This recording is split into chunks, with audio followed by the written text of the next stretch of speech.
Туған жерім Көшек Батыр ауылы.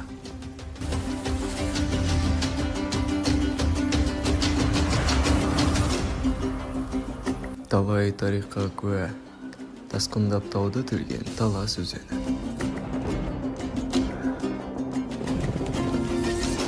Құмының құны құйма алтыннан да қымбат Қызылжар жары.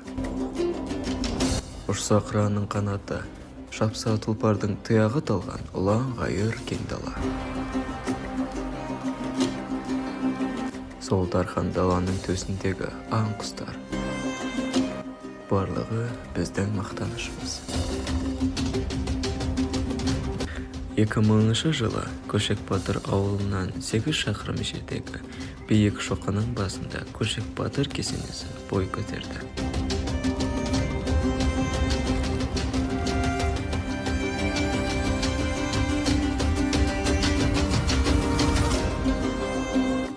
Қасиетті қалың елге қазық, өсиеті қауым елге азық болған қазақтың ұлттық салт дәстүрін берік ұстау арқылы алып атыраптағы ат төбеліндей шапырашты елі уыздай ұйыды.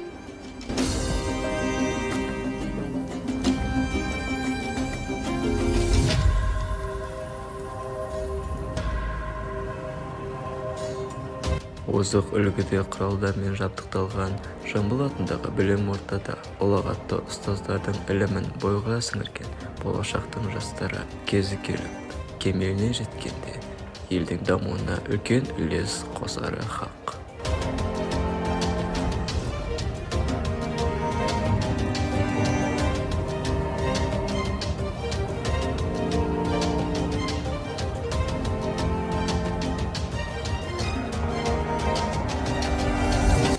Ескіден қалған есті сөз бар. Туған жерім киелі кең бесігім. Оны бүгінгі ұрпаққа ашып айтып, санасына сіңіру басты мақсат.